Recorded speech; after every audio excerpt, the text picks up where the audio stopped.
And we are live here at Live Reality Games, the Facebook page, to talk about the Survivor Maryland cast assessment for Survivor Maryland Major Conflict. Hi, I'm Naomi, the co-producer of Survivor New York and overall pale person. And I'm here today with Generation 2 host, Survivor Maryland, Anders. Anders, how are you today? I'm doing great. Should I also have a little thing about me? I haven't had a haircut since March, and I hate it. But I'm doing great. Super excited for the season to come out. Want to know when it started? That's right, September 10th, 2016. We've had a full president. What a different time. A world full of less conflict until now. And Steven. And now there's some major conflict. All right, there's our segue, baby. Steven, Survivor Maryland superfan. Steven, how are you today? I'm doing great. I'm very happy to be here. Thank you for having me. What a calm presence amongst the chaos we're about to unfold. See, I was brought here to help balance out the triangle. Exactly. So today we're going to be doing a cast assessment for the upcoming season of Survivor Maryland Major Conflict. Anders, when is it premiering again? Remind folks at home. It is premiering Monday, September 7th. That's right. On Labor Day. I almost said Memorial Day. Labor Day, baby. It's going to be premiering during that day. Don't give me a specific time, but it will be on that day. It'll be great. I just got done with exporting it, so it's going to be fantastic. You're going to love it. It's going to be the best Maryland season ever, for sure. Hold me to my word there. Copy. So you are going to have a live premiere, right? We're going to be able to join the chat and share all our opinions, thoughts, and overall bad takes. Yeah, I mean, I think every take is a good take as long as it's a strong take. You know, my least favorite thing are people who go, I like everyone. It's like, no, I'll tell you right now, I hate people, and that's how it has to be. It's fine. You can change, but if you don't have strong opinions, then I don't feel like I've done my job. Oh, good. So I already have my winner pick, and I'm ready for the season. Okay, perfect. You have a winner pick? Oh my god! I just watched the trailer. I'm really shallow. I'm going for Morgan on the Red Tribe. I'm sure the tribe is a name. She's on the Humanities Tribe, solely because she's an accounting major, and I have three. There's like a tier list of who I root for: English majors, of which there are none, followed by accounting majors, and there we go. So therefore, she's my winner pick. That's good for you. I did not see any communications majors, so I said I won't have a winner pick. I have a winner pick, but I won't say it because it's a spoiler. That's not fair. Life isn't fair. So I guess I can just also say, so Survivor Maryland Major Conflict, let me just tell you about this thing. Because this is one of the craziest things. Like, okay, there's like a bajillion college survivors. And they're always like, what twist should I do? Should I do years, or should I do North or South Campus or whatever, or like geographical location, whatever. But it's like, the one conversation I remember all the time having in college is about major. Like, you constantly hear arguments between people who are like, I'm an engineer, I have 4 tests tomorrow morning and then another exam that afternoon. And you'd have like English majors, and you'd have art majors, and you'd have business majors. And it was always an argument of who does a lot of work, who doesn't. Why is this major actually useless? Why is this one going to get a great job? And I'm like, this is a great basis for people to just come together and also hate each other. I forget where I saw this, but I think it was sort of a critique about Survivor theming, where it's like, there are reasons why Survivor brains for bronze for beauty work, whereas like no collar, like blue collar, yeah. It's like, if it's a positive trait, people will identify it with themselves and also notice the positives of the other tribe and become fearful of it, but it brings people together. If you're defined as white collar, that's not exactly like a positive trait. Neither is blue collar. It just sort of exists, and maybe it's a little bit demeaning to you, so you don't necessarily want to fit within it. David and Goliath, that's a great theming. You're a David. You've overcome stuff. You're a Goliath. You are a strong person. But major conflict to me is a STEM person. You can feel proud that you are STEM. You can feel very smart, whatever. And on the other side, people go, I hate STEM. These people are so pompous and confident. And then with the humanities, they're like, we are social, we're interpersonal, personal. And STEM can be like, they don't do work. They aren't smart. They're not analytical. So I have a question for you. This is Maryland's first season of doing a versus season, right? Where you have like humanities versus the STEM majors. How did you think that would play out compared to other seasons where you've had more general themes? Right. Yeah. I mean, I guess I didn't even think of that. You always want some sort of inciting incident to get people into this game. You want these tribes to sort of want to be against each other. You want that competitive edge. And I think when you create a theme, a reason that these two tribes are separated, it invites them to become unified and be against the other tribe, and then invite that conflict when they do eventually swap or merge. So I guess with us, it also was a bit of a convenience thing. Like, we did not go into the casting process saying, let's do humanities versus STEM. It was more that the people we really liked were a lot of engineers and a lot of business and humanities majors. And I looked at all of it and said, what if we divided the tribes like this? Does it look even? Does it look good? Do we like them? And it worked out. We did have to replace a couple of people. And at that point, we'd be like, we need a girl in STEM. We need a guy who's in humanities. And that's easy to find. Yeah. We need more women in STEM. We need more women in STEM. So I think it's really interesting because I remember going to college and having orientation and being grouped by major. And hey, Naomi, go hang out with these communications majors. And I made my parents very proud by doing that. And so I think that like what's really interesting is this idea that you could have people who are younger, maybe sophomores and freshmen, who don't know as many people in their major or are just starting out, and you almost feel kind of kindred, or you want like the guidance of your peers and especially your superiors, like juniors and seniors. So I think it kind of creates this interesting, like, you want to really bond with your tribe mates because you want them to help you in the real world of school, not just in Survivor. And it's super compelling, and I'm so glad that like a college Survivor has finally done this. Has finally gone, we're going majors, no turning back. Yeah, and I fully think it's a theme that can work a million times over and over. And I think getting in more arts majors as opposed to business is also a great move. I am a business major, so finding business majors was a lot easier than finding like theater majors or English majors, because I didn't have a lot of those classes, unfortunately. But yeah, I think it's a fun theme, and I think there's a lot of, obviously with college survivors, you're going to have a lot of crossover in terms of people knowing each other. But I think that's escalated with the fact, if you're in the same major as someone, you've probably seen them before. You've probably worked with them before in a minor way. So there is that essence of almost like you are playing with the people that you go to class with. Or even in the same building. Like if every engineering class takes place in one building, you might run into them a lot more than you would run into somebody who's in the arts. Fully. Super interesting. So, Stephen, when you saw this cast, what did you think of like STEM versus business? What kind of hit you first instinct when you saw this trailer? Well, let me make, it's humanities technically. I know it is a majority business. I will say that. But we do have a couple non-business majors. And we love them. So generally from looking at it, there's two. There's Josh who's a journalism major, and there's Santi, who's government and politics. They kind of round out the humanities as a whole. Do you think it's going to be an advantage or disadvantage coming in with a bunch of other business, econ, accounting, marketing, like majors? Like do you think that's going to be an added challenge that we're going to have to watch out for when we watch those players play? It's an interesting thing, because on one hand, if you're not in the business school, you don't know these people. You don't have the chance to. You don't have class with them. You're not in the same fraternities or whatever.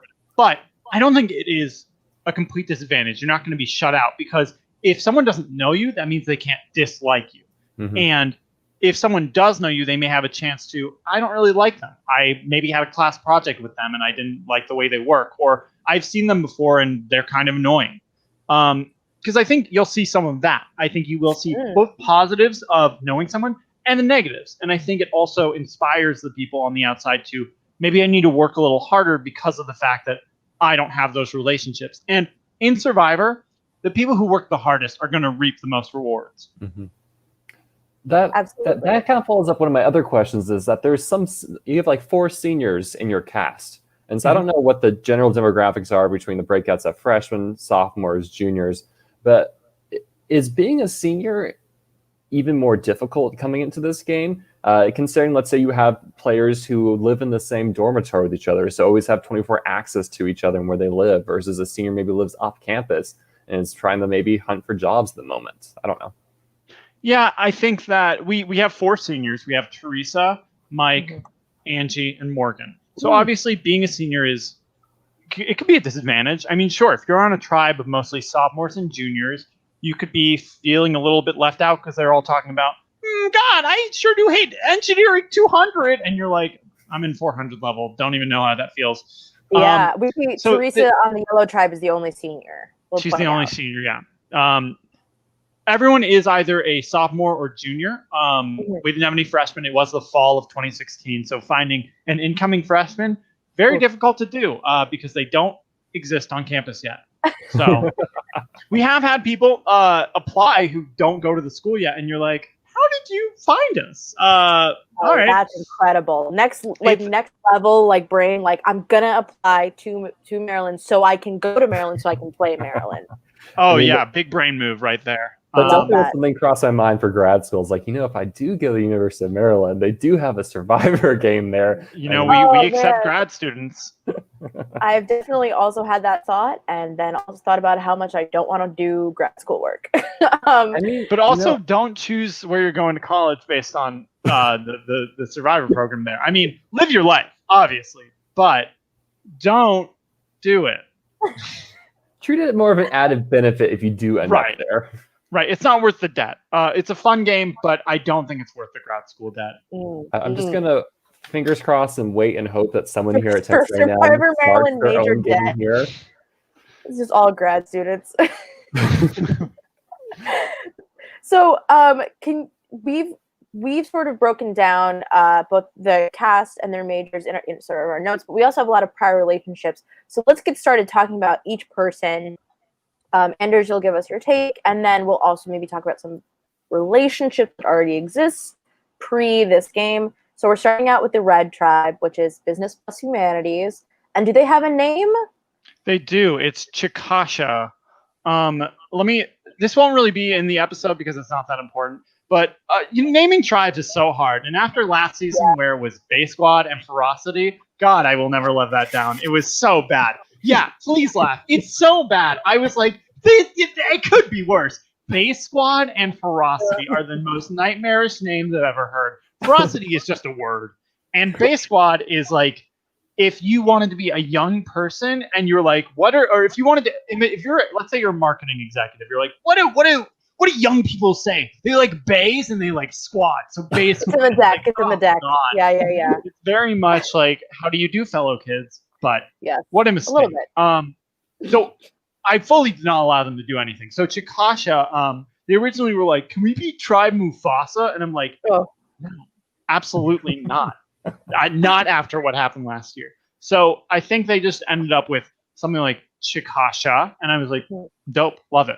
So wait, you still let them choose their name, but you retain the right to veto anything stupid. 100%. Are you kidding? Yes, they can choose it. That's not my job. Because when I chose Mankato, everyone's like, it sounds like potato. It's like, I'm done. I don't give it. Like, you pick a name, just don't make it stupid. You can't win. You can't win. Also, when you pick a name, I found that they never remember it. Like, I swear to God, we Survivor New York, and I had a tribe that literally could never remember their name. And it was just like, Onita. It's just that simple, but they could never remember it. Oh, Nicki Minaj's name. I'm kidding. That's Anika. I'd let that be a tribe name. I'm a Barb. I'll let it happen. I named this after my mom. I love her so much. No, I'm not going to let a tribe be like the Karen tribe. Our tribe name, Survivor is Linda. We're the Deborah tribe. No. So we're starting out with Mike, who's in Mike Madonna of the Chickasha tribe. So Mike Madonna, what a name! I know, real superhero name. He was friends with Eric King and Chris LeCompte.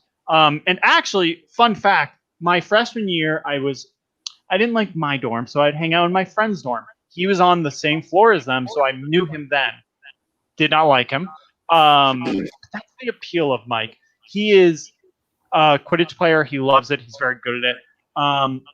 Mike is someone that he's a real bro. He's very Jersey. He's aggressively Jersey, I should say. Yeah, he loves to win. He's very competitive, and I don't think he's afraid to throw shit and be a little bit aggressive in games, be competitive, be hated. I think he enjoys that sort of aspect. So I think Mike is an absolute joy to have around. I think he brings a lot of energy, and I think he brings a lot of polarization. I don't know if either of you watched The Circle on Netflix. It's an episode. He's a little bit like Joey. Yeah. He's a New Jersey. He's an Italian New Jersey guy.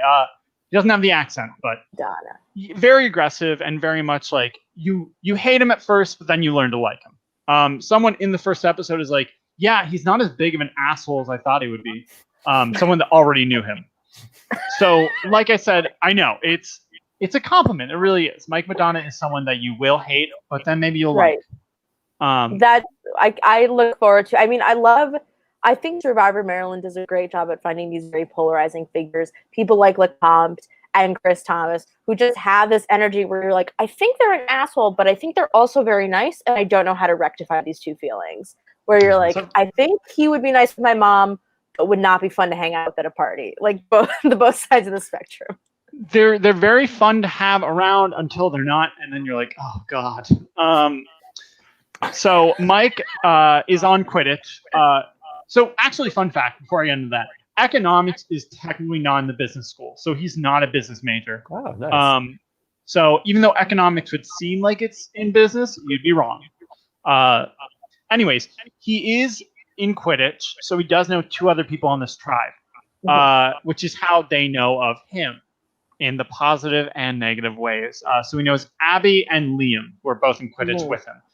He is a senior. He's like one of the, I don't know if he's technically, he's not the captain, but he is high ranking enough in Quidditch. I think he's well known on Twitter through Quidditch or something like that. All I know is Mike Madonna is a shit stirrer in every aspect, especially Quidditch. A high-ranking Quidditch official. Oh yeah, you wouldn't think that Quidditch has such a broad appeal. Crazy enough, I live in LA now. I was at a party. I found out these people did Quidditch, and they still do Quidditch. And I mentioned that I went to University of Maryland. They said, "Oh, do you know Harry?" I went, "Yeah, I did. You know Harry from season 3." I said, "I do know that. I did Survivor Maryland." They're like, "Oh, we know of that because Harry did it and Mike Madonna did it." And my god! I really was like, "Oh no, oh no." There's no escape. But if we could convert everybody, instead of making like Harry Potter comparisons to our government, to making Survivor comparisons, do you think the world would be a better place? Possibly. Twitter would be. Instead of everyone being like, Trump is Voldemort. They feel like Trump is Johnny Fairplay. I don't know. This might get me canceled, but I hate Harry Potter references. It's like, it's been done for almost, I think it's over a decade at this point. I'm on your side. And it's like, it's almost the constant stuff. Especially within politics, it's like read another book, please. Jesus Christ. So there was a point.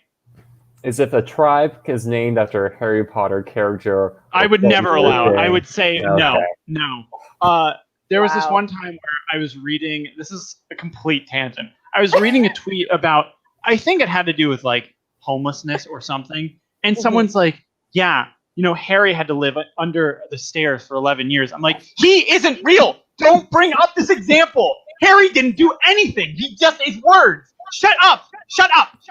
This isn't real. It's like, I don't believe this would work because in Harry Potter, this is how it's like, I don't give a shit. I don't give a shit what a turf writes. I'm sorry.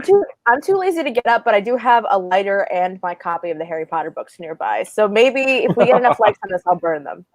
Oh, I read the books. I don't hate Harry Potter. I read books. I just hate the energy that surrounds Harry Potter in this day and age. So now we have like, no one's Voldemort, no one's your Hermione. Okay, it's just get over it. Anyways, what were we talking about? The next player on the Red Tribe, whose name I can't pronounce, Liam Mercer, who's a business major. Yeah, so Liam is a general business at this point. Business. When I say business, it means he's in the business school, but he hasn't picked specifically like I'm going to be finance, I'm going to be accounting, I'm going to be whatever. So Liam is someone that I was casting because I saw him as just a real strategist. He's a very cerebral person. He's a really big thinker, is the way I would describe it. He's not that involved in Quidditch, which is also an important part because, like, Abby, Liam, and Mike are not three tight Quidditch people. They're not the season 3 Quidditch alliance of Holly, Right. Harry, and Marissa. If I forgot her name, Jack would kill me. But they're not that tight. They just know each other. But Liam is also gregarious. As a business major, he's involved in the Phi Chi fraternity, which had Steve Sleesman, Chris LeCompte, Ryan. I don't know if Sienna was in it. Basically, everyone from season 2. Nicole Santi. Actually, I don't know if that's true, but they were all. You know what? I don't actually know all of his majors, all of his players' majors, but I do know that Phi Chi is very much related. Phi Chi is very related to Survivor Maryland, as well as the other business major, or the other business frat, but that's not that important this season. But yeah, so he's in Phi Chi, and he is a very smart person. He's someone that is a strategic threat for sure. I think when I looked at Liam, I went, I'm going to definitely follow what he's doing because I see him as a definite game player. He's going to be one of the biggest threats possibly on Chickasha. And someone he does know from Phi Chi is Jasmine. Did I even put? Yeah, they're both in Phi Chi, so they're fraternity brothers, and they are close. So I think that is an interesting pairing because that is the first close pairing of what we've talked about because they're actual friends. Yeah. Do you think, like, as you're forming these groups, and because I think Survivor, College Survivor is very different from when I've cast LRG Survivor, where you're trying to bring in a lot of strangers.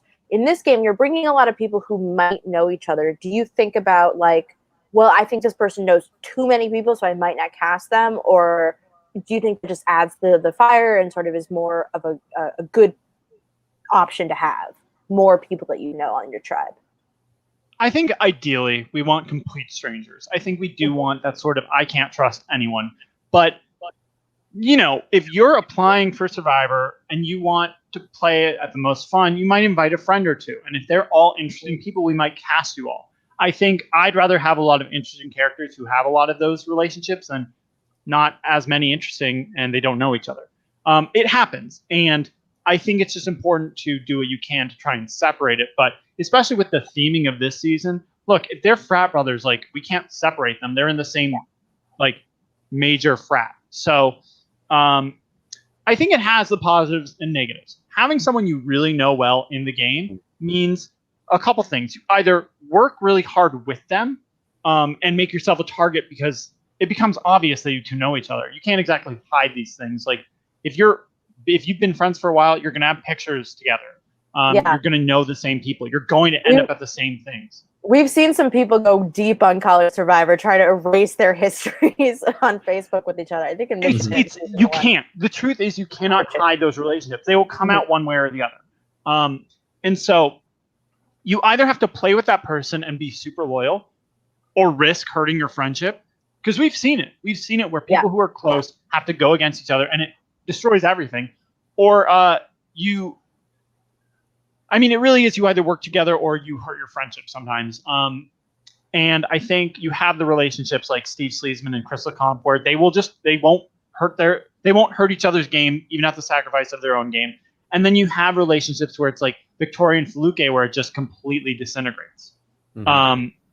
And so I think it is a challenge for sure, but I think it only matters depending on how far you get. But I think that if you want to play with a friend, power to you. I just think it's a huge risk. And it is something you have to consider before going in, like, am I willing to betray this person? Mm-hmm. And it's okay if the answer is no, because you're friends. Like, sometimes these games get very emotional, and I think that it's a personal thing. We actually have a question from Matt. Is it best to just be open with everyone that you are a pair? I think this is a good question. I'm going to say I don't think it is. And I've played games with friends before. I think it's better in your long game to lie about knowing each other. But in a game like College Survivor where things can be fact-checked and you can go to someone's Facebook page and see their Instagram posts and see, oh, they've been in their story like 1,000 times, maybe it's not a good idea to lie. Maybe it is better to just be open about it. Steven, what do you think? Before we get Andrew's big take on it. I think my strategy would well, be... you've seen it. I wouldn't be upfront. I would let it kind of come out over time, but I think my focus would be on working with the players I don't know and really trying to cement alliances with them. And so when it comes out like, hey, really close alliance members 1 and 2, I also kind of know this other person. Maybe like there's a way we can work with them or bring them over, do something, but try to use it as an asset and not try to like pitch yourself like, no, me and so-and-so really tight, and like just put a target on yourself that way. Just doesn't seem like a way I'd want to go about it. Mm-hmm. I think it wholly depends on the relationship. If you're roommates, you need to be upfront. Like, I'm sorry, it's going to be found out. If I go to your room and I see that you live with this person, I'm going to be like, why didn't you mention this? It seems kind of obvious. So I think you need to be upfront about those sort of things. And we do have roommates this season, so I think whether or not they wanted to admit it, it'll probably be found out. And last season as well, Swally and Michael lived together. So the fact that Michael kept being like, I don't really know Swally. It's like, you're a sophomore and you chose to live with Swally. You're telling me you don't know him? Or he was like, I didn't know Susan lived in Denton. It's like, you don't lie about things that are so easily fact checked. If it's the location, just say you know them. Don't be stupid. I think if it's a more hidden relationship, like you are in the same frat, or you lived on the same floor last year, or your childhood friends or whatever, like that's fine. I can't necessarily fact check that, and I don't know. And if it is like I'm in the same frat, frats are big. Who's to say that you're that close? I think it's just, it really is depending on your personal relationship. If you guys are close and people know this, like people in your personal life know this, I think you'd be smarter just to like let it come out, like Steven said. I think that's smart. Or I think it's say it. Like, if somebody can walk into a party and see you two hanging out, you're better to just admit it than have that 100%. Moment where someone might come across and see you chilling on a Snapchat story and be like, wait a minute. So now we're moving on. We have Evan Mungan, another great name. I love last names so much. Another great name, a business major as well. Undecided at this point, I assume, just business around. Yeah. So he was a sophomore at this time. Evan Mungan is, how do I describe him? Look, there's a thing sometimes when we're interviewing people where if I have such a strong opinion about someone that I've interviewed, like strong, say I hate them, oftentimes the rest of the casting will be like, great, we have to cast him. Let me just make this clear. I like Evan Mungan. He's a very nice person. I think he is a wonderful person. I hated interviewing him. He's such a vibrant, positive person. And he loves to say, "What's Gucci?" He's like a little catchphrase machine. That feels very 2016. Oh God, yeah, it is. But he's an absolute icon in a way of just like what he does is very funny and it's memorable, and he is just a ball of positivity, and I hate it. But no, I think Among Us is great. I did not expect him, like when I cast him, to be much of like a strategic player. I don't think he even watched Survivor before starting to play. So it's like he to me is an absolute wild card. He's the kind of person you cast because they are fun, because they can bring some energy, but not because they're going to play well. He could surprise you, but the dude is who he is, and that's what makes him exciting. Like, it's a character, but not a fake one. Yeah. Cast people you hate. Every single season, I can guarantee you there was someone that I did not want, and the rest of them, especially Austin, were like, we have to cast them now. It just happens. Like I said, I like strong opinions. Survivor is not a game for the faint of opinion. Let's say. So we're moving on. We have Josh Schmidt, a journalism major. Yep. Gotta love journalism majors. Now, do you think a journalism major wants to get to the truth of everything? They want to fact check. They want their sources. That's the one thought I had when I said there was a journalism major. Definitely inquisitive. He loves sports journalism, so I think also that was that aspect that it's a big focus on. So Josh Schmidt actually is the roommate of Micah. Last season we had Evan's roommate. This season we have Micah's roommate. We would have Shannon's roommate in season 8, but we had her sister in season 6, so she's already accounted for. Soka Trio lives on. Anyways, Josh. Josh is someone that he's definitely inquisitive. He's definitely someone who studies, and he's someone who's like definitely watched every season of the show before applying. Definitely was watching it the whole time and was saying, "Wow, legacy! Oh my God, so true." And so for him, it was a lot of studying, preparing, and I think being roommates with Micah, he said, "I want to do better than Micah. I want to get further than him. I want to win, and I want to prove that this is my game." And to me, it's like there's a real drive there. There's a real competitive edge, and he wasn't a business major, so I think there's a lot of just like he is someone I see very passionate to do well and play hard. Now, in the like Survivor Maryland Hall of Fame, is Micah's World's Coolest Aunt sweater like hung up in the rafters? That's all I want. It's that and Schubel's Always Immune shirt. Love it. I had that shirt for a while. Such a prized possession. But yeah, I wish I could say that Josh had something to rival the World's Coolest Aunt sweater. I don't want to say. I don't want to spoil it. I don't think he does. Yeah, right. I mean, it'd be great if he showed up wearing that, which would be like the deepest cut, and I don't think anybody would realize it. But it's like, hey, I'm telling you right now, advertising to your face. Steven, did you have any thoughts? I know you mentioned English majors. Did you have any thoughts on like a journalism major and the advantages of being? I mean, a good writer is usually a good speaker as well. Yeah, no, it definitely holds true to communication to a certain extent. I think generally, I guess, a little sidetrack conversation. From rewatching the trailer, in the trailer you have a quotes the different players talking about the different stereotypes of humanities majors and business majors versus STEM majors. Do you think that did you find that players played into those stereotypes at all? Oh, 100. Everyone will admit, like, oh, I don't think our majors define us. Like, I think we're all people, and like that's not who we are. But I promise you, they did exactly what their majors were. The people who were more humanities and business based, they were better at talking with each other. They were a lot more gregarious. They were a lot more social. They were a lot more, in that essence, like personality based. And I think journalism is interesting because it is literally an interpersonal thing. It's about speaking to people and getting information and being able to formulate it into a story. And I think that is exhibited quite well. I think that they are great speakers. I don't know if that means eloquent necessarily, but it means that they love to speak and they do it a lot. And I think STEM majors are a lot more calculated in looking at the numbers and where the numbers will be. And I think they all want to pretend like, oh, we're not like that, but they are. And I think you will see subtly, like, yes, STEM majors think and play differently than the humanities majors. And I think in the trailer you see that's Eric. He says that they're not all nerds. It's not that stereotype, with the exception of him. And I would agree. I'm not saying that they're all like, my glasses. They're not all, like that. But they are very much like studious, focused people with a lot of analytical thought and a lot less of the emotional play. I would say that the humanities majors have a lot more of an emotional play at things.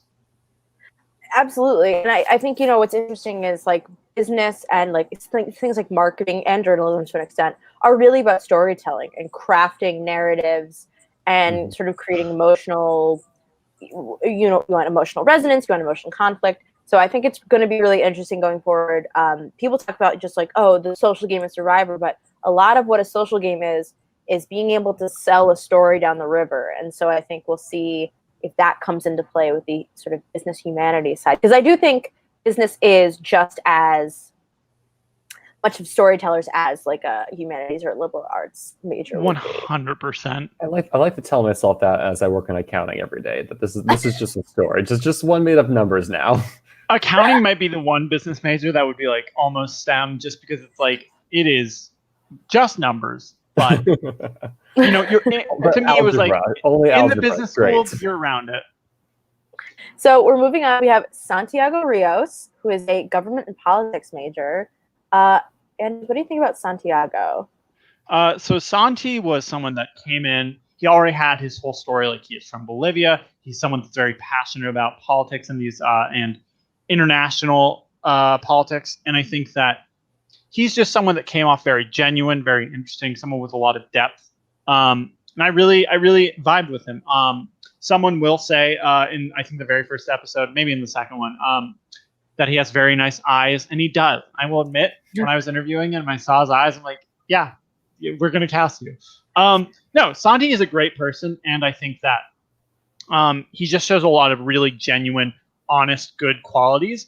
And I think I really appreciated that he wants to play this game, he wants to play well, but he's not really going to sacrifice his own morals to do so.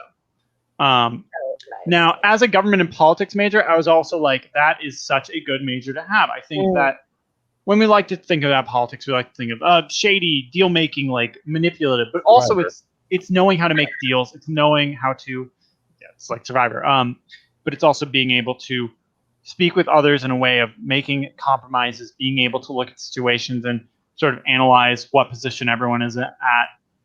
And yeah, I think I appreciated that he was also not a business major. Yeah, I think the idea that being political means you know how to compromise. You really want like a compromiser on your side. You don't want somebody who's headstrong and only wants to do what they want to do. You want somebody who's really into like, how can we make this beneficial for the most amount of people? Because I think that's how an alliance lasts. It's not the people who are headstrong and leading the way. It's like who can create a group that's very democratic and very successful. Yeah, and you'll find that if you have, sorry, go ahead, Stephen. I was going to say, you'll do that. It's if you have too many people who want to control things, what you'll find is that the alliance will split off. They will go against each other because the first couple votes, easy to do together because that's how it always works out. But once you have to actually start cutting these sort of ancillary members, then it becomes a question of long game, is this a mistake for me? Exactly. Something I was wondering, in the real show Survivor, right, there's a lot of talk about certain careers are threatening, right? We see lawyers lying about their job. We see police officers lying about their job just because if people know I do this as an occupation, they think I have a leg up in the game. Do players think about that with different majors? Do certain majors come across as more threatening? No. Because to me, it's like if you have a career in something, that means you are doing it. You have full skills in it. If you are a lawyer, you're someone who is well-spoken. You have a law degree. You had to pass the bar exam. Like, there's so many things you had to do to get to this point. Yeah, it's a threat. If you're a police officer, you're threatening in a different way. But that's not what we're going to get into. If you're these other roles that you have to actually work to get, that's one thing. But studying something doesn't make you that. Like, I studied business. It doesn't mean I now own a Fortune 500 business. If I was a CEO, hell yeah, that's threatening. But just being a business major doesn't make me a threat. Just as he's studying government and politics, but he's not the president. He's not a congressman. He's not in government. I think it's not a threat, in my opinion. I think that it's just your realm of studying. Mm-hmm. I think that's really interesting. Like, can you even really get away with lying about your major? Is that even possible in a Survivor where your major is so deeply entwined with your identity and what you do in the world? Also, you got to imagine, look, if you're in a conversation with a complete stranger, what are the first things you ask if you're in college? What's your name and your major. You're going to lie about it? To me, it's like, it doesn't make sense to lie about your major, period. But also, like, if I found out you were lying about your major, I'd be like, why? Like, you're an electrical engineer? Got to get you out, buddy. And that's a hard lie to keep up for a full semester, right? And it's not like you're cut off from the outside world either, so you can maybe get away with it too. So after Santi, we have Angie, Joe? Well, hold on. Let me say something about Santi. So Santi's prior relationships. He has roommates with Doug, so that's our first roommate pair in this game. So that's obviously, it's hard to lie about that, but it is something that exists. They are on different tribes, and I think roommates in the game are interesting because it's like you can try to play against each other, you can try to play together, but it's a relationship that will come into play because of the fact that you're in the same space. And if you try to bring people into that space, the other will know. There may be some cross communication, and if you're in different alliances, that could cause trouble. And then also, Santi, Doug, and then Tim all lived on the same floor freshman year, which does not necessitate the close bond of like we are together to the end, but it is an interesting thing because now it's like not only are two of them roommates, but there is a third in this relationship. And I think that if you hide it, it can do well. If it's public, it could be danger.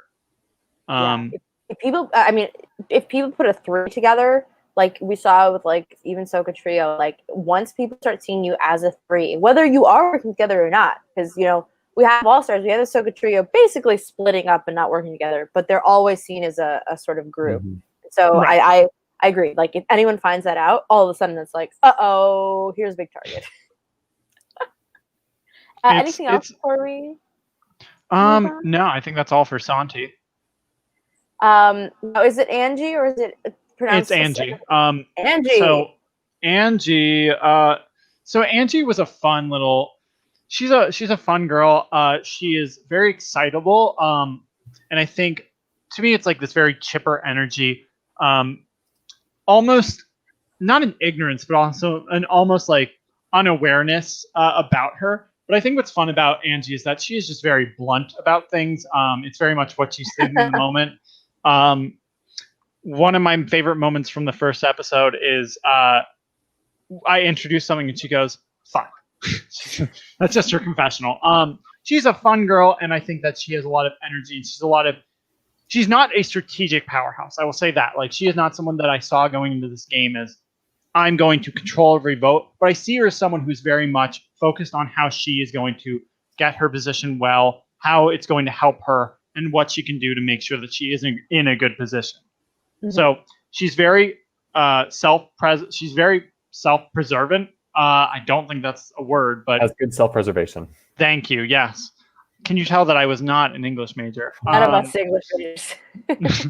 But she's a lot of energy. She's a lot of fun. And I think she's very passionate and raw.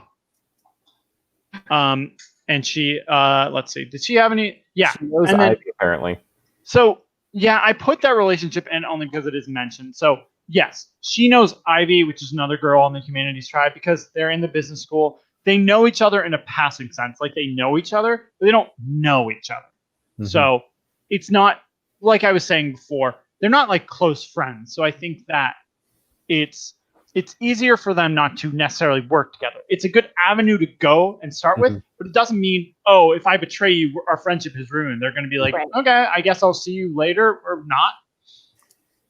Angie's also a senior, well, I think what's more interesting in the acquaintances side of things is, can that blossom into an alliance, or are they going to sort of diverge? So I think when we hear about people who kind of know each other, it's always interesting to see whether that brings them more together or it brings them sort of further apart. And they say, well, actually, I don't want to associate with this person. Fully. And I think that it is, when you start a game with complete strangers, you're going to go to the person you feel most comfortable with. And I think that is an acquaintance over just a stranger. So I think it does lead to that. But it doesn't have the same sort of like fear of retribution as a close friend. And Stephen, any more thoughts on Angie before we move on to Abby? No, let's talk about Abby. She is a marketing. Let's talk about Abby. Let's talk, you know what? It's time hey guys, I'm glad we all got together. It's time to talk about Abby. Abby she's got a very dry sense of humor. She's got sort of a monotone voice, but it's the kind of monotone where it's like she's going to say something funny, she's going to say something captivating, and you're going to listen to her. She's very relaxed, which I liked because I think you want a lot of fun, explosive, energetic people, but you also want someone who's a little more level-headed, a little more calm, and someone who is going to be serious, but not necessarily like boring. Someone who's going to bounce off that. It's going to work well with the energy. You need a straight man for any comedy duo. Mm-hmm. And I think Abby is that straight man. You can call me on that.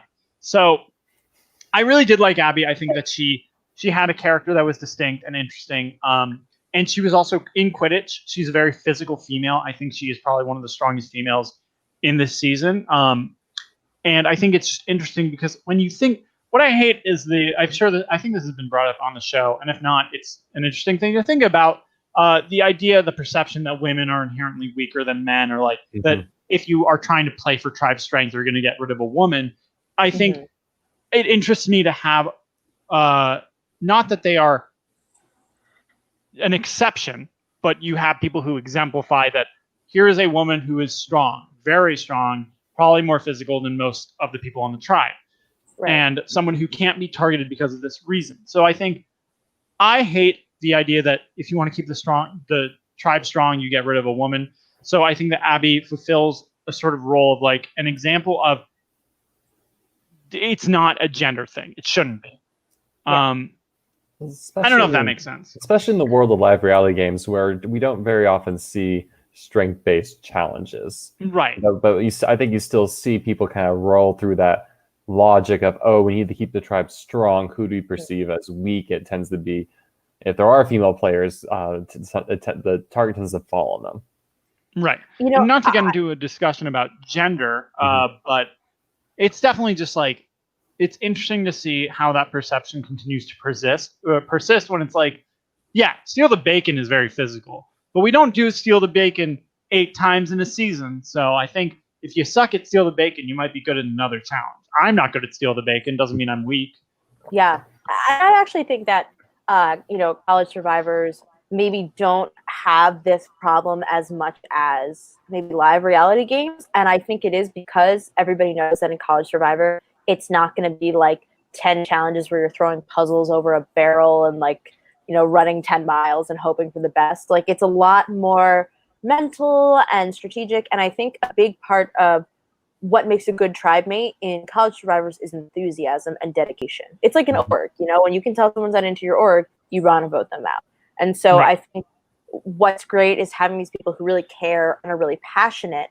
And that's the kind of people I would want in my Survivor tribe. So it's nice to hear that like someone like Abby is super strong, and then also like hear about all these people who care about this game. And we'll get into later who are like the super fans of Survivor to look out for as well. Because I think those people are going to play their hearts out, which is super exciting to watch. Yeah, and Abby is also the other roommate pair. Her and Delaron, they live in, Santi and Doug live in like a sort of, not a quad, but it's like it has separate rooms. So they don't technically live in the same room. Abby and Delaron live in the exact same room. And I think what's interesting about them is that they live on the freshman side of campus, freshman and sophomore. So they're around those people. But they're also in the same sort of honors program. And they are also, I would say, like, without even question, super close. They are almost obviously close. I think that they are people that aren't even going to try to, I mean, they even told me in their interviews, like, yeah, they're applying together. And to me, that says, like, they are not worried about that sort of target because I think that they want to play together. I think they want to have a sort of rivalry or friendship or whatever through the game, but all in good fun. And at least for their friendship, they start on different tribes, which will be helpful. So it's not like, oh, we're on one tribe, oh, we're working together, everyone sees this. It's going to be a little bit more distance because of that. Right. And you love to see a competitive pair. Like, you love to see people who want to kind of outpace the person that they're closest with. And I think it's really what makes some of the most compelling relationships in Survivor Maryland is the people who both want to do well with their friend, but also kind of want to kick their friend's butt. Right. And I think it also, it's an interesting concept because at the same time, it's like they want to beat the other tribe, but they don't want to lose their roommate. So it's a competitiveness without the necessary like edge of it, if that makes sense. It's like the blood versus water dilemma, right? Yes. I win. Yes. How reasonable do I think my partner will survive? Versus if I lose, do I think I'm sufficient enough I can stay alive, and this way I can protect them? Right. Should there just be a Survivor season of roommates? This is what I'm wondering now. Should it not College Survivor, real Survivor, just like 20 somethings will all live together, or like, okay, Big Brother, chill out. Survivor. No, not Big Brother. Sorry, I just mean like me and my roommate. We're gonna go on casting Survivor. A bunch of 20 somethings. No, thank you. You love to see people make out on an island when they haven't brushed their teeth in 10 years. All right, Jasmine. So Jasmine is sophomore, same as Liam. She's in the same business frat. Jasmine is someone that is very analytical. I think that she does remind me a little bit of like not that she's the female Liam, but her and Liam are very similar in that they are very concept-heavy, strategic people. Very much thinking about how do I make the strongest alliance? How do I target the right people? What are the moves I'm making? And what I like about her too is that there is sort of more of a fun little like lighthearted energy about her. And I think that she's just a very fun character because of the fact that she is a little more emotionally present than some of the other people. Like Liam to me is a huge strategist, not the most emotionally present. She has a lot more emotions in the game. She is a lot more of the intensity in like fun, annoyance, anger. And that's what makes for a very fun character who has that strategy side. You said this was the emotional tribe too. It is. Oh, for sure. There are, but it's not just pure emotion. They're not going, they said this to me, you're going home, buddy. But it's like I would say that there is a lot of emotion involved with it. Like, I like this person a lot, so I'm going to work with them rather than who does this person offer me as a third or a fourth. Like that STEM tribe is a lot more, this person knows this person. Do I want to work with both of them? Or this person knows this person. Can I get rid of one of them? Whereas on humanities, it's a lot more, I like them. I'm going to work with them. We'd love to see it. I feel like I can't wait to start comparing this season to like Survivor cast, because I feel like, I don't know, this is my guess, is that like the way that the tribes are sort of split, you're going to see things like you see the sort of Brains tribe be sort of a chaotic mess, and you see the Brawn tribe get together and really feel the like, I can't wait to see how, if they're in parallels to like real Survivor on the season. I'm super excited, especially like all the characters you have. I will say, I believe there are comparisons. There are times where I watch Survivor and I get horrible flashbacks to the games I've run and go, no, it can't happen. Maybe it happened with the season. Who's to say? When Shubal gets rocked out, it's a flash. It's like flash forward to Millennial versus Gen X. What a moment. So anything, Ivy. Anything else? Jasmine, you sound great. We got Ivy. We also have 11 more people to get through. So we have Ivy, a marketing major. So tell us a little bit about Ivy. What, as a marketing major, does she have sort of the advantages we talked about? Yeah. So also Ivy is Micah's friend. They were in like a lot of projects together, so that's how I knew of her. Ivy is a very vivacious person. She's got a lot of positivity. She's got a great laugh and a great smile. She's very fun to be around. And I think being a marketing person, she has a very distinct sort of view. I think she's very good at this way of presenting herself, of wanting to be personable and nice and looking at how others present themselves and identifying that, if she trusts them or not.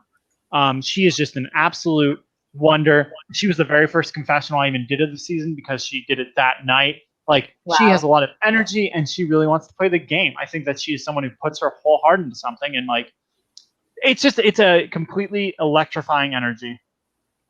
Aw. The energy is through the roof, and that's what we want to see. We love it when people really care about the game. Look, if they're gonna cry when they get voted out, that's what I want. I want someone who will cry. Oh, the criers. Don't worry, this season there will be criers. Oh God. Look, that's how you know. That's how you know people care about a game, is when they have emotional outbursts. Like, you don't show raw emotion unless you are involved. I can say that from personal experience and from watching it, that if you can get really angry, that means you care a lot.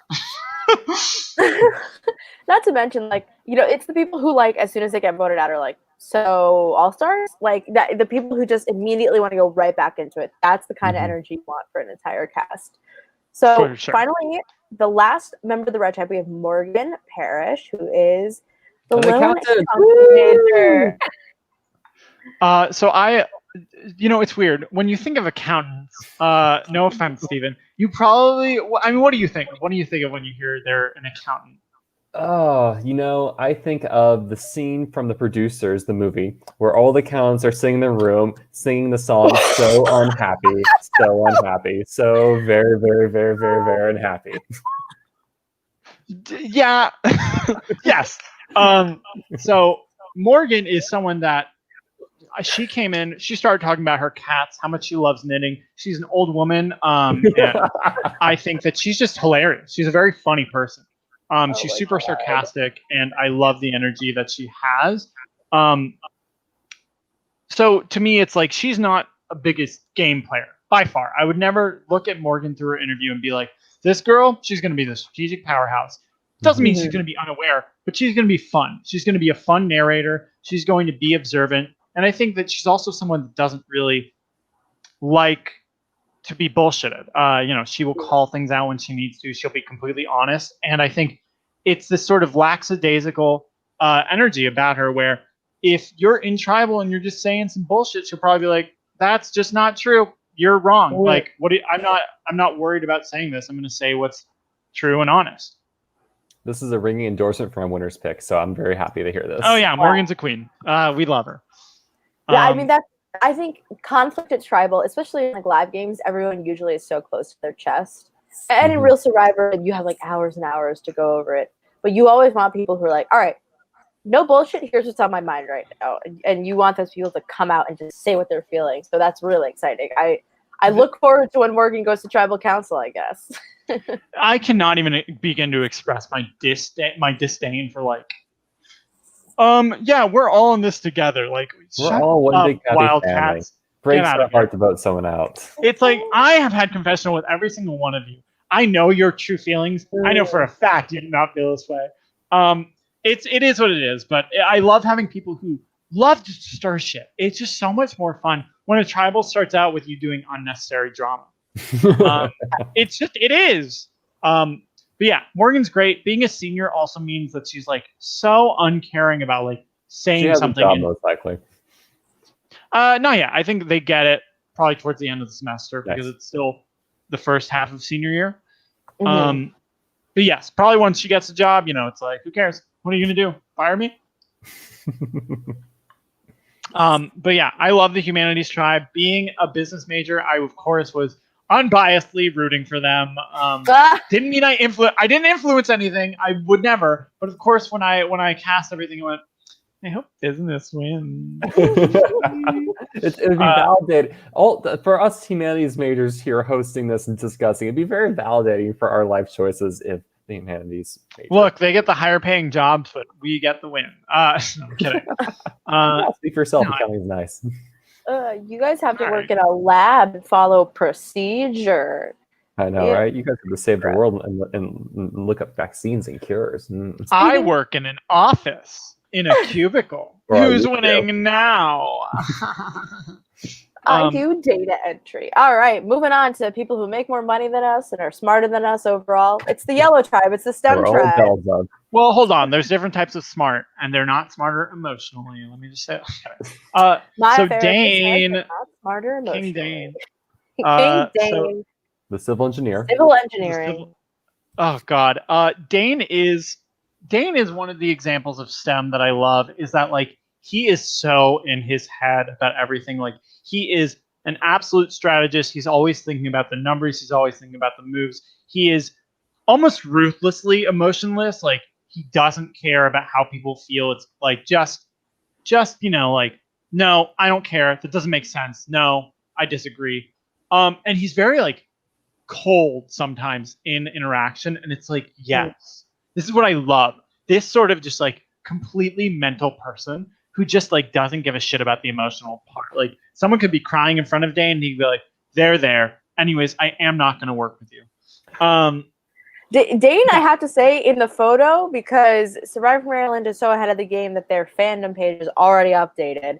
Dane kind of looks like Dan Giesling. Am I wrong in this opinion? Maybe they do have similar faces. They 100% do look very similar. It's not I will say this is not the best picture of Dane. No, it's not. Course, but it is what it is. No, I think that Dane he does have similar Dan features. And yeah, no, I like Dane because he is that part of I may have Jack switch that because it's a terrible picture. But he is a very like STEM-like person in the interactions. I have a question. If Dane is strategic, what and judging from just the stereotypes of STEM, what % of this tribe are you going to describe as strategic? Like, because when we went through the humanities hey, tribe, I think didn't there's we like ever 3 or say 4. that we were good at math? Stephen, we There's never It's said we were it's good at gonna math. look. Like, Okay, you're right. I'll find like different humanity is like words to 3 or 4 describe. players. Let me like say this: less strategic, more very analytical. Okay. So, yeah, sorry, I won't use strategic. A lot of them are going to be strategic. They're in a game about strategy, Stephen. No, I'm sorry. Like humanities are like they're like 3 or 4 players. Like this person is explicitly going to be a strategist, right? This is something they care about. This is something they really focus on. And I was just curious from the STEM focus, where we're going to see a higher uptick of players that were going to kind of fit that mold. Yes. I thought you were going to literally. How many are you going to use? No. I wasn't going to do that too. No. Oh, I get it. I'm not using enough synonyms here. Sorry, let me open up my thesaurus. My English teacher, my AP Lang teacher, where she would go, don't use the word. Oh, God, what was it? It was like, don't use the word.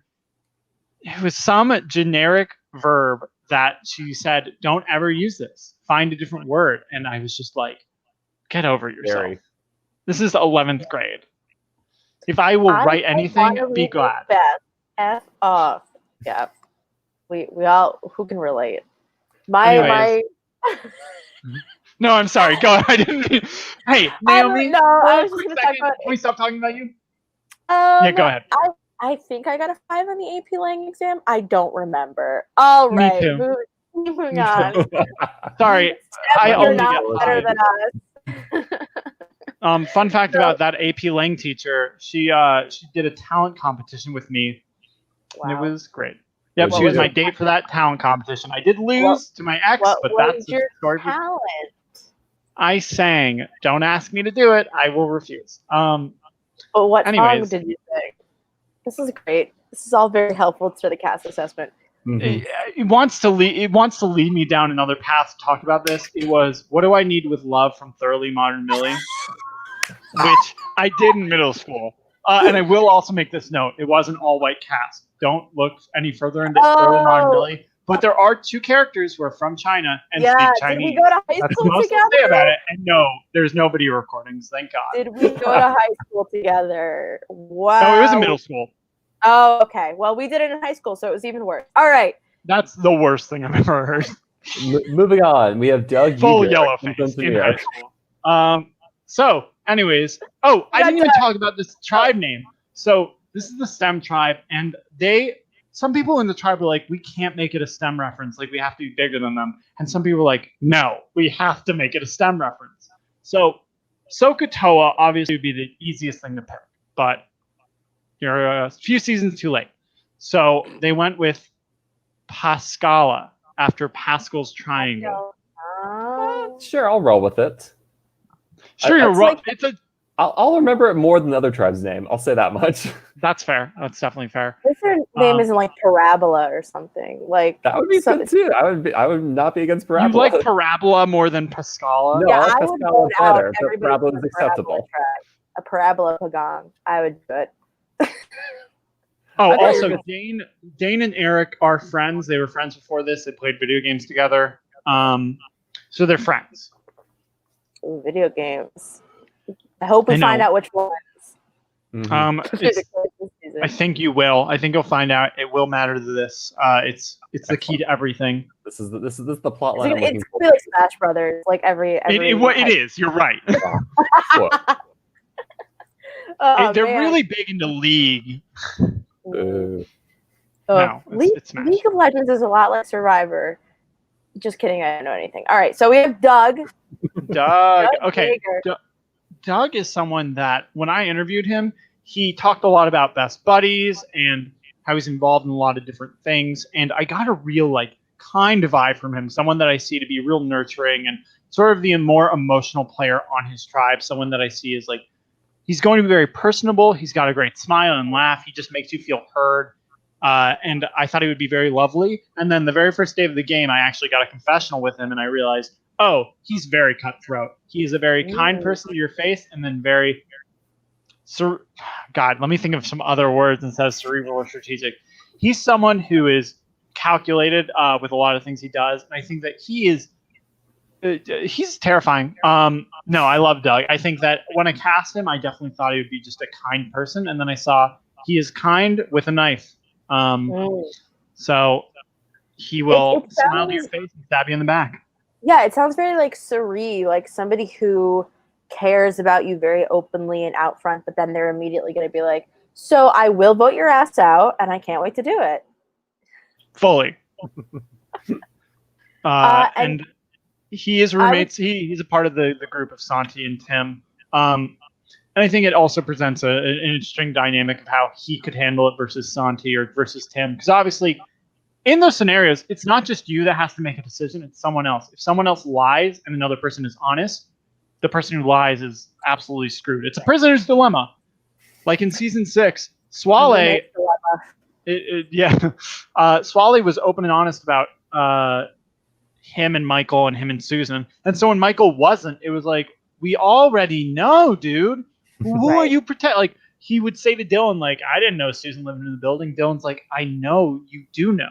Like, to what end, my dude? But yeah, Doug's great. Tim, Chupik. Chupik. Yeah, there we go. We all definitely knew how to pronounce that name. It's okay. I don't know what language it is, but it's European. So, I think Eastern. Yeah. So he is from Pennsylvania, a small town in Pennsylvania. So he's not from Maryland. It's going to put him at a real disadvantage. Let me tell you. No, Tim is. He's a very funny guy. He's one of those people that really lights up a room with personality. He is always smiling. He's super tall. He loves to crack jokes and really break tension. So to me, it's like he's less of the person who will control votes and less of the person who is the mastermind and more of the person that you love to have around, the sidekick, the person who is pleasant. If you were going to get rid of someone, you wouldn't want to get rid of him necessarily. And it doesn't mean he has no brain. He's not playing the game. It just means that I'm looking at my options. I don't know if Tim is the best because it's like, I like Tim. He is pleasant and I can work with him. Yeah, that's like the big thing too, is I think what we see happen in a lot of College Survivor is people get by because you like them. You say, well, I really like this person, so I'm going to keep them around over this person I don't really care about, even if they are in my alliance, because the future is always there. We have the time and the opportunity to build connections, and you sort of want to invest in a connection with someone you like more than a person you can't really stand. The future is Tim. Also, I didn't no, I'll get to it later. Yeah, Tim's great. We'll get to it later. All right. Moving on up, we have Chris Henderson, a mechanical engineer. Mechie.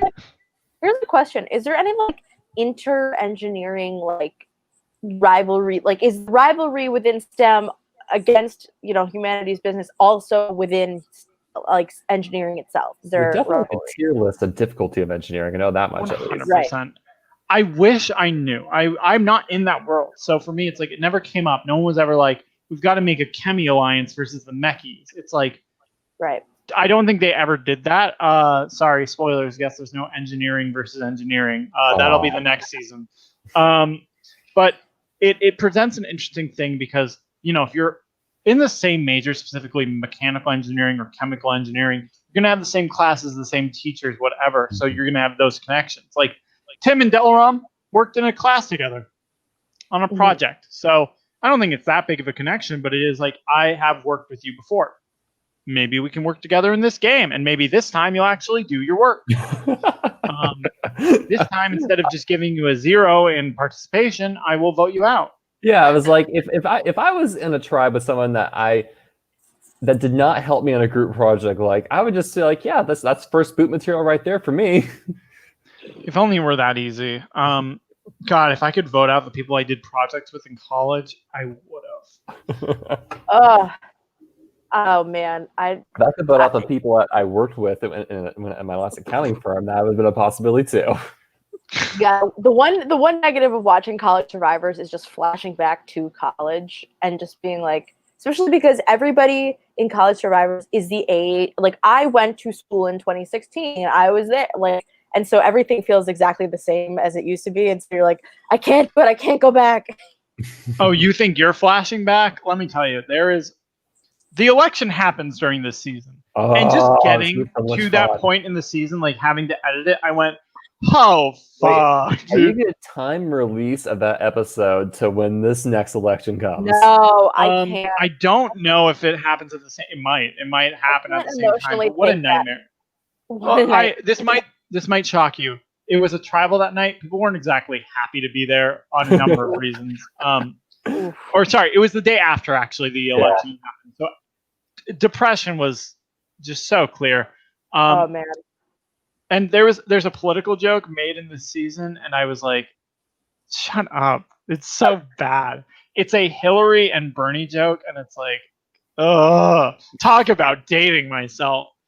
Think of it as a time machine or a glimpse at. I'll say it now, and it'll come up later. It's such a nightmare. Someone asks, do you feel the burn? And then because they're like doing some sort of endurance challenge, and someone goes, no, they're more of a Bernie guy. They're more of a Hillary guy. Oh, you messed it up. I messed it up. They're more of a Hillary guy. And just in that moment, it's funny, but rewatching it, I'm literally sitting here like, oh, God, do I include this?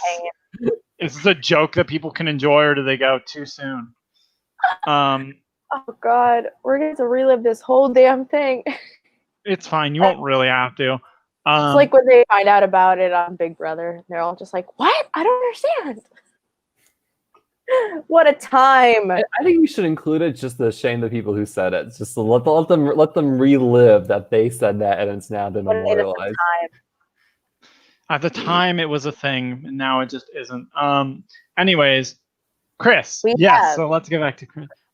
Chris, to me, we have a tradition of just having Chris's in Survivor Maryland, as well as Alex's. I think this is the first season without an Alex. Wow. Alex, I know. I think this is literally the first season without an Alex on Survivor Maryland, which is an interesting fact. So Chris is someone that I think he's a fun character because unlike Doug with a more like social, I'm friendly in the front, Chris is almost a little too clearly deceitful. He's someone that you just can tell is going to listen to your information and use it when it's valuable. He will work with you, but then he'll get rid of you when he doesn't need you. It's very transparent in a way. And I think that's a little bit comforting because it's like when I'm working with Chris, I'm not too worried about can I trust him. It's like, I know I can't. I just need to be careful about what I tell him. I like the people who are honest with themselves, and I think that Chris is very honest. I think he's fun with it too. I think he revels in that sort of deceitful, destructive energy. He's someone who's very proud to be judgmental and takes people out. I think that sounds really entertaining to watch. I question the longevity of that strategy, but you never know. So now we have Eric Yang. Eric Yang, baby. The nerd. Now, this is comp sci and math is quite the telegraph of information. Oh yeah, Eric Yang, to me, is the exact reason. It's like they cast Taylor in Millennials vs. Gen X because he would describe millennial very well. It's like, to me, that is what Eric Yang is. He is someone who is so nerdy, so just shamelessly intelligent and good at what he does. And he's a comp sci kid, so it's like he is an absolute geek and nerd, and just like he will be so proud and out about it.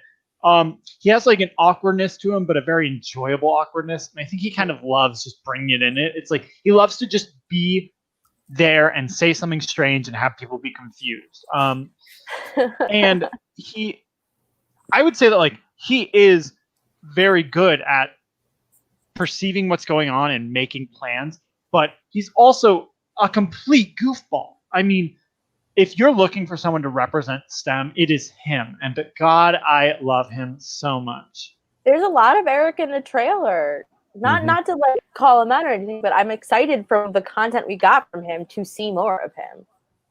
The thing is, it's very much like a Tony situation, not to compare two Asians to each other or like whatever. But to me, it's like if you're a good character with good quotes who is equal parts strange and entertaining, of course you're going to be featured. Like, Yeah, queen shit. There's funny, no pussy statement this season. What? My brain just went, Tony Vlachos is Asian, and then I went, Yeah, oh, wait, that was like Season 6, oh, Tony. Okay, that. I and then I I don't know remember how I could forget that Tony, to be honest. How can you forget him? Iconic Tony. The more iconic Tony. Tony Lin. No, it's Eric Yang is he's an absolute icon, and I think he's just a very funny person. But he has a lot of edge to that funniness. Mm-hmm. That's what I love about him. So after Eric, we have Dale. Do you want me to say it? Delaram. Delaram. Oh my God, where to begin with Delaram? So first of all, Delaram does like 100 things. She's an adventure. She's an adventure guide. She does biking. She's in 100 clubs. She's in honors program. Got like the Debbie Winner like Chiron that just says like fully. How does she have time for Survivor on top of all that? Dude, I can't tell you how Delaram has time for anything in her life ever. I think she graduated last year or this year or something. Like she did 8 years of college or something. She's insane. What I love about Delaram is that like she is just such a fun social person. Like she's a social butterfly. I swear to God, she knows everyone on the campus. She would just like know people, get to know them. She's fun. She loves to make jokes. So much energy.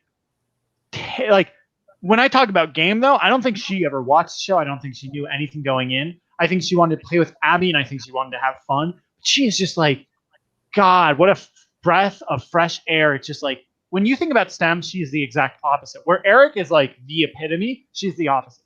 She is like such an emotional, social person. She likes you. She's going to make jokes. She's going to have fun. She's going to go out with you. She's just going to be this fun, free spirit. And I think she's going to be like, oh, what's the game?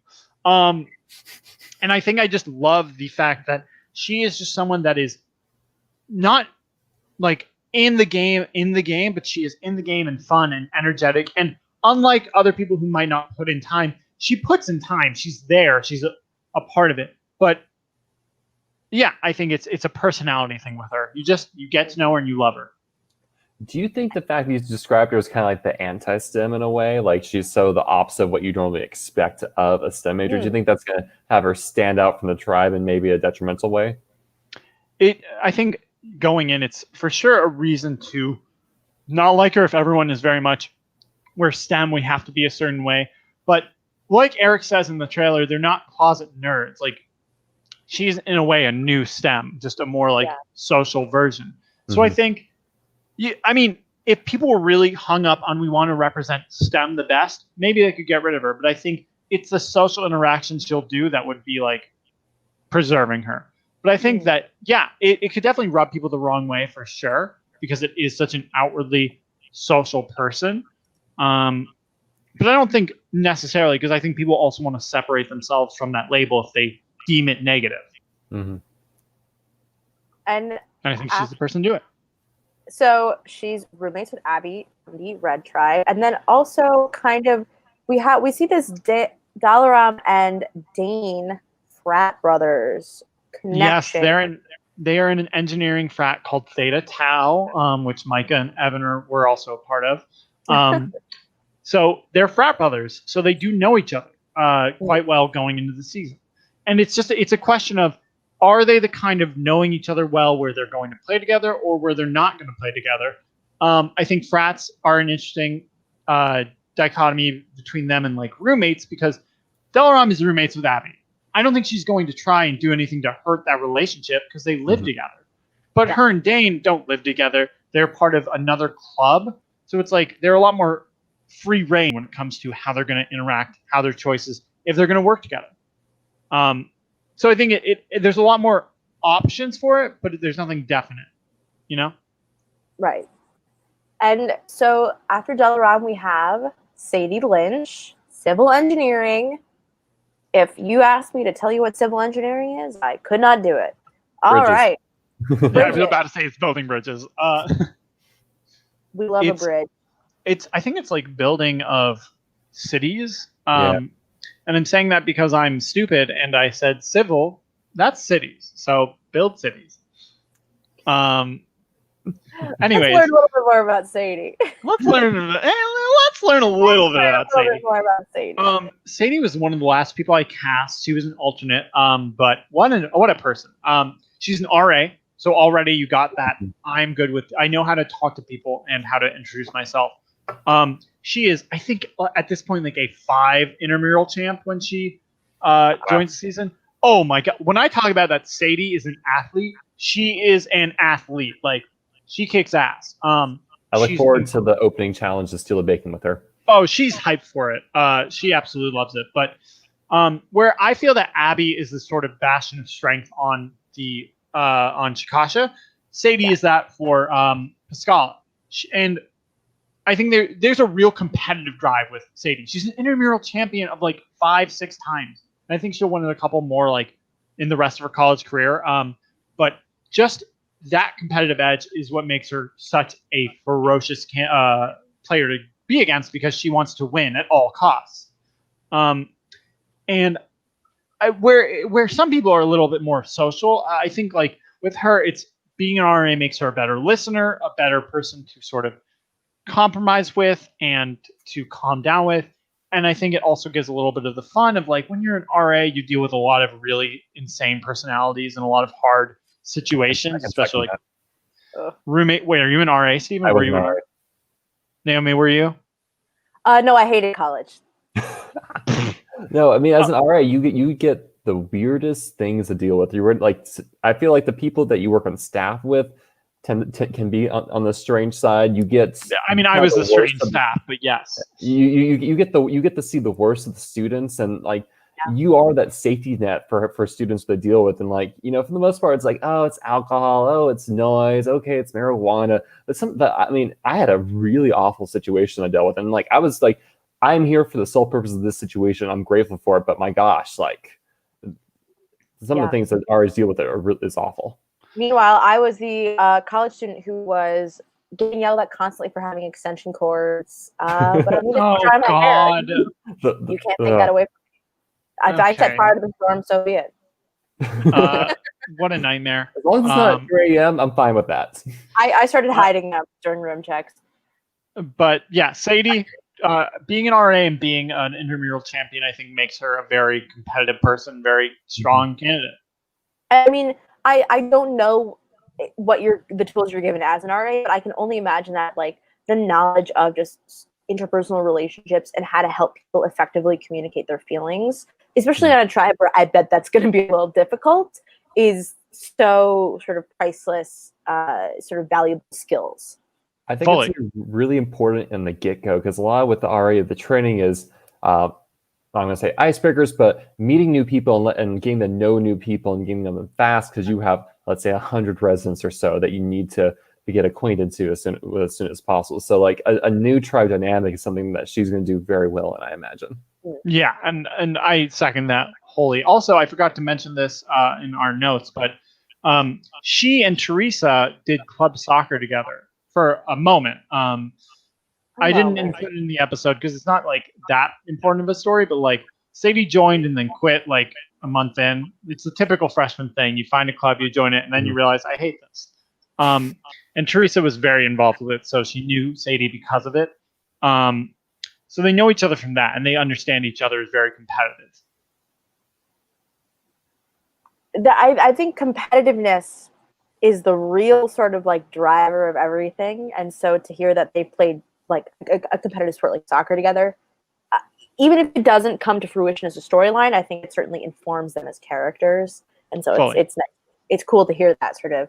Is that our hot goss of the episode? They played soccer together. Hot goss. They played soccer together. All right, and we have Amanda Hamilton, chemical engineering major. Let's talk about it. Oh my god, Amanda Hamilton. I fucked up. Anyone else see it? Talking about going back to 2016, Hamilton the musical. Am I right? Oh, poor girl. Did you know Lin-Manuel Miranda's straight? I did not know that until recently. And I was like, oh, I hate him now. No, because it's like, if he's gay, it's whatever, but he's straight, so he's just annoying. He's just an annoying person. Also, have you seen the pictures of him going like Yes. God. Also, sorry to get off track. He made 2 musicals, very great, and then made him the starring role, even though he can't sing. Oh, have Incredible.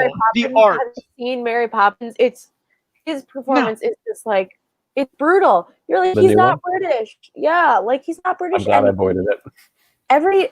I think Lin-Manuel has one of the worst cases of like, I want to be earnest, but I come off like such an asshole when I'm trying to be earnest that it is never ever believable, except for people who are like, I want to go to Disney World 10 days out of the. I don't ever want to leave Disney World. And you're like, God. guys, come on, Look, let's he's incredibly talented at writing, for sure. Yeah. There's no question in my mind. But God, he is just a moment. But yeah, he's straight, and I was like, ugh. It really shocked me. I didn't find that out till this year. Oh, I love it so much. Also, the world's in a different place. I can't watch Hamilton now. But they rap. Yeah. You want to watch slave owners rap? Woo! Anyways, back to Survivor Maryland. Amanda Hamilton. So what I love about Amanda is she is an absolute super fan. She wants to play Survivor Maryland because she loves Survivor. She's watched every season. She knows it all. And she wants to prove that she's good at this game. So to her, it's like, this is a game. She knows the moves. She knows how to play. She wants to make the relationships. And Amanda knows going in, she's a smaller girl. She's not the most athletic. And she's got to overcome that because she could very easily be the first boot because of the dumb strength argument we made earlier. So for her, the important question is she going to tell people how much of a fan she is? Is that going to, or is it just so apparent people figure it out? I think that it's one of those things where you're just going to say that you really like the show and you'll like bring up things, but you won't talk about all the time. If you constantly reference it, that makes you more of a threat than someone who has watched the show. If you're in a game that has a show on CBS, it would be weird for you not to have watched it. But if you're like in a game and you're constantly referencing things like minute details, like let me tell you all the tribe names, it's like, this person's crazy. I couldn't tell you all the tribe names. I can barely remember all the ones that I had to run with. So to me, it's like encyclopedic knowledge is dangerous. General knowledge, it's whatever. Yeah. It's like when people can remember how many votes they've gotten in like a game or something. You're like, who knows that stuff? I don't even know how many votes have. We don't need this. Put something smart in your brain, like science, the periodic table. It's like when people will constantly bring up, like, I've won this game before. It's like, okay, if you keep bringing it up, then I have to care about it. Like, I wasn't going to make it a thing, but since you want to, okay. Sorry, it's from an org. Someone kept bringing up they won, and I was like, I this wouldn't matter to me unless you except you keep bringing it up. Anyway, so Amanda's great. And I think that Speaking of which, I did win an org. Thank you so much for acknowledging. Oh my god, me too. Org winners. Out now. Get good, Steven. Teresa. So Teresa is Holly's friend. I don't believe I don't know if she was in the same sorority. I don't think she was. But Teresa is someone that's like so fun, and she's a senior, so she is like, I'm out of here soon. I don't even give a shit. Like, whatever, dude. Very fun, very like, I'm gonna just enjoy this moment. She's very competitive. She loves to compete, and I think she's very proud when she does.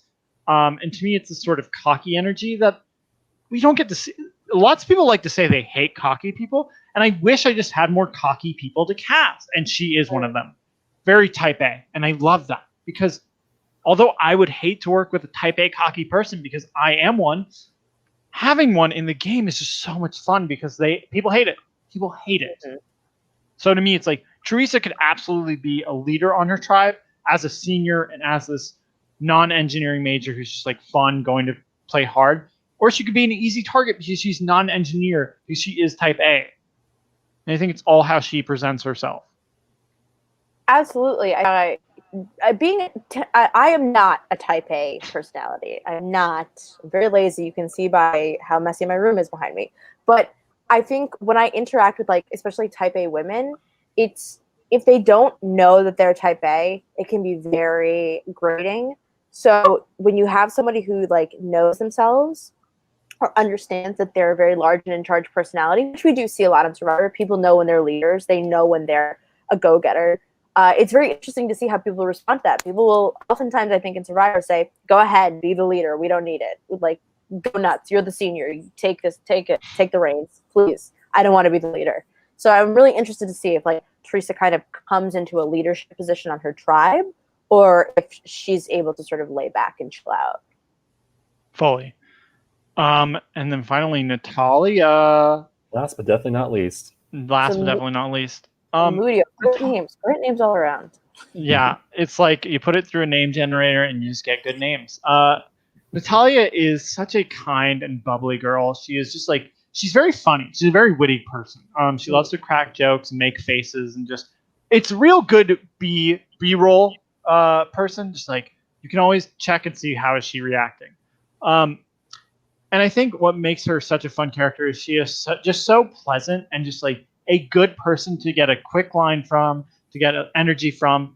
She's not the strongest, and I don't think she comes with the most competitive edge. But I think when you have so many strong personalities on a tribe, another strong personality can just absolutely destroy you. Like, if you have a lot of personalities butting heads, it can create a lot of chaos. But I think Natalia brings a little bit more subtle energy to it. So I think if a strong person takes her under their wing, they become a very powerful duo because one of them is going to be up front, one of them is going to be behind and just gathering that information.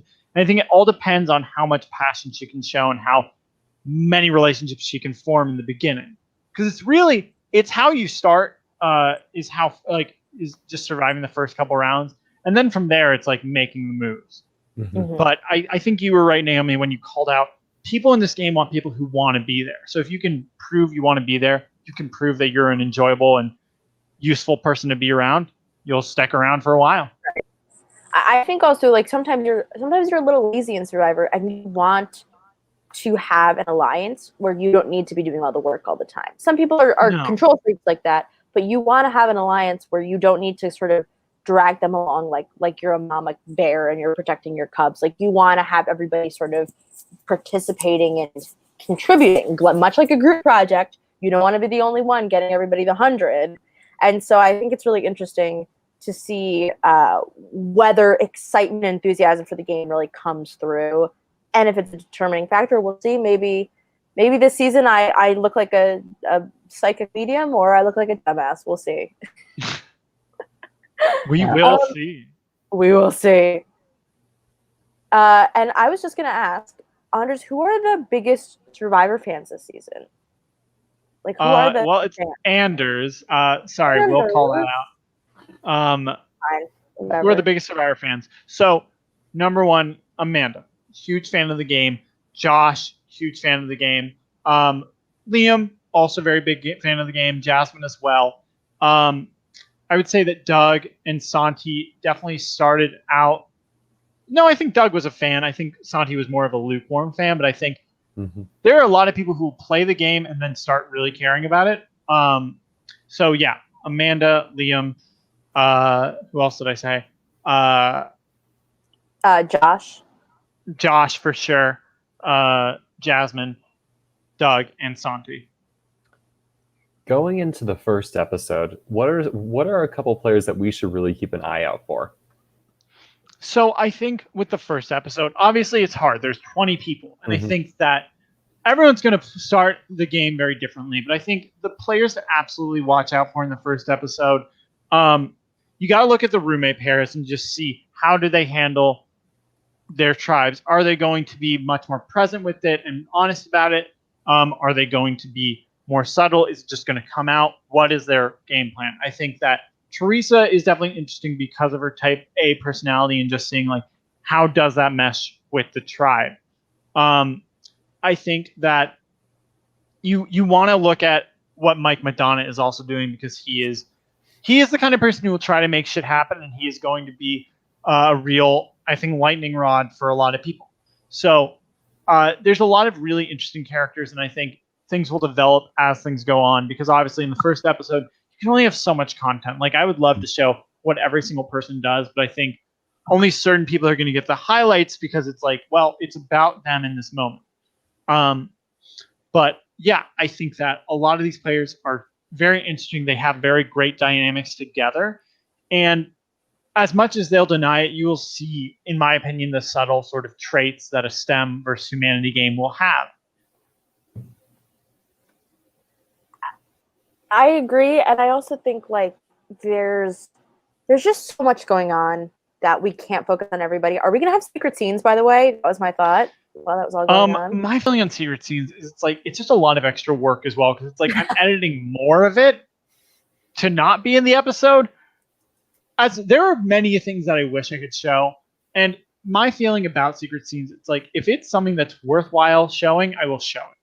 If it's a fun little joke, I'll show it. There's a point where Delaram's fully like, I went to a gay bar last night. I include it because I'm like, this is a funny moment. It's funny. It's a little bit of her personality. It's kooky. I'll include it, even if it's not necessarily story related. That doesn't come up again. It's not why she votes out whoever. It's like these throwaway things are just fun to include sometimes, even if they don't matter for the full story. So no, there will be no secret scenes. Like, took me a whole year and a half to edit this and get this out. So let's just be happy we have what we have. Do you have the entire season edited roughly to this point? Yeah. Let us. So before I ever even announce the date, because I had this teaser ready like back in March, but I was warned not to just release it because you release something and coming soon is for 5 months. People lose interest. I roughly edited everything, and now I'm going back and like cutting it more, putting in music, putting in the next time and last time and whatever, and like just refining it. So it's going to be a lot of work, and obviously I'm going to say with COVID and everything, it's given me a lot more time to edit, but it also makes things a little harder because it's like there right now I have plans to go home for the holidays or like for Thanksgiving, and that makes it complicated because like how long am I going to be there? Am I going to have to quarantine for 2 full weeks? What do I do with my computer? So that we'll see what happens. The goal is, of course, to have one every single week until we're done. Awesome. But we'll see. But yeah, it's looking good. It should be a fun season. And I'm excited for it. So are we? I mean, we are too. Steven, #1 fan. I bet you're just. That's a hard title to hold, but really big fan. I mean, Survivor Maryland is what got me into fan Survivor games. We love it. So, Naomi, who's your winner pick? Okay. Looking at everything, I have to go with, I think, Sadie. I think Sadie's my winner pick. I love a strong queen. Strong intramural champion queen. If she can take home 5 intramural championships, she can take home Survivor Maryland. Exactly. So, Enders, where should people go to follow Survivor Maryland? What do they have to my gosh. What do they need to follow? I wasn't prepared for this question. I actually wasn't, but I can tell you anyways.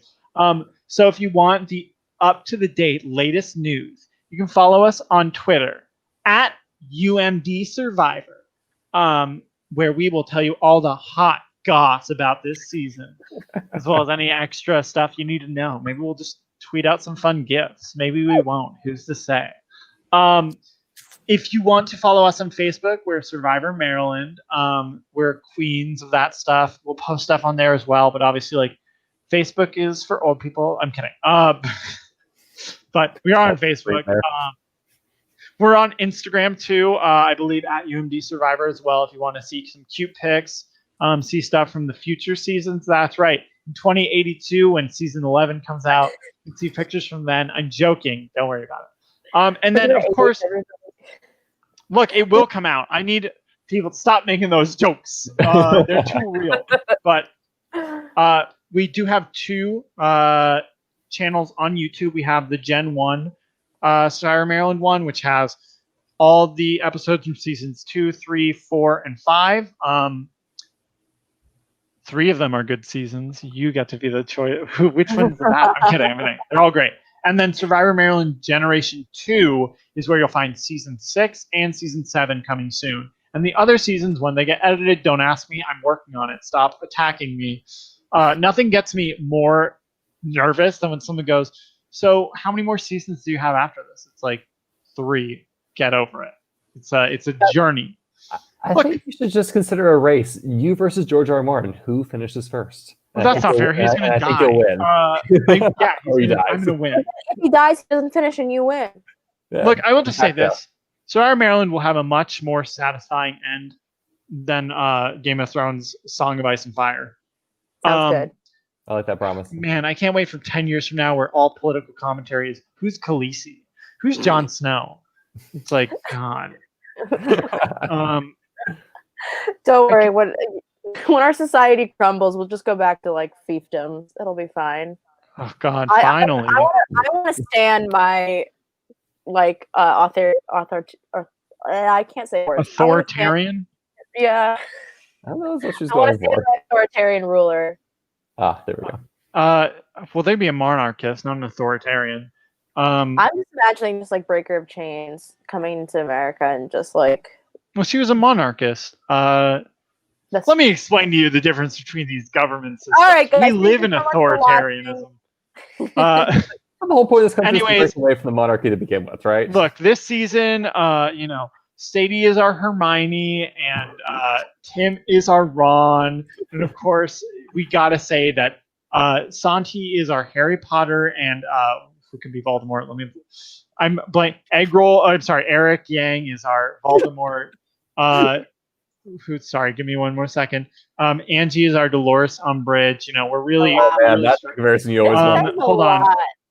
Evan Mungan is our very racist banker goblins. All the great characters. You love to see them. And yep. We love to see it. At Hogwarts. The one and we do have a character named Cho Chang. Don't worry about it. It's not problematic. And they're all secretly. Yes, go ahead. Make sure you follow Survivor Maryland Generation 2 on YouTube. Subscribe. Get ready for the drop on the 7th. Monday, September 7th, during the afternoon, Eastern Standard Time. I'm going to say, 5 p.m. Eastern Standard Time. Get excited. Okay, do it. You can't do anything about it, but you can hold me to it. It'll be great. I promise. I promise it'll be worth it. And if it's not, lower your standards. Chill out. Okay. Exactly. It's not like CBS is coming out with Survivor this fall. Like, you know what? Someone's got to fill in the gap. This is Survivor for us. What else are you gonna watch? Big Brother 22. It can't be too good, or CBS will sue. It has to be just the right level. Yeah, because CBS is really worried about the quality of the shows they show. Yeah, when I think about CBS, I think about safety in productions and their cast feeling. Oh, yeah. I mean, no. I mean, look, we all know. So, make sure to like Live Reality Games on Facebook if you have not already. Steven, do you want to plug anything? What you got anything to say? What are you up to? Hey, follow me on Twitter at Steven_S2, and you'll hear a bunch of fun tax facts and information that I'm force-feeding my students this semester. Oh, man. If you want to learn about taxes, don't ask me. Ask Steven. And you can check out Survivor New York Season 3 is coming soon. And we're going to be dropping information on that on our Facebook channels and social media. So just look up Survivor New York. I'm not going to plug it that hard. All right, guys. It was a real treat. And we're going to be covering... Yeah, we're going to be covering Survivor Maryland all season long. Maybe Anders will come and pop in and say hi. Hopefully some interviews with voted out players, some cool behind-the-scenes hot goss, and probably a lot more dissing Hamilton and Lin-Manuel Miranda in general. Maybe. And Harry Potter. Harry Potter. The queens of pop culture.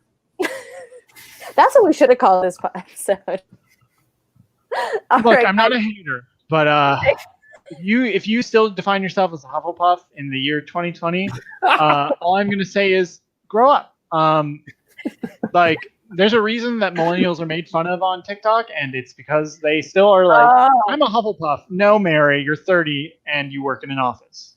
Those Zoomers have really got us pinned on TikTok, let me tell you. All right, guys, I'm going to end this broadcast now. It was so nice talking to you. Thank you so much, Anders. Catch you on the flip side. See y'all later.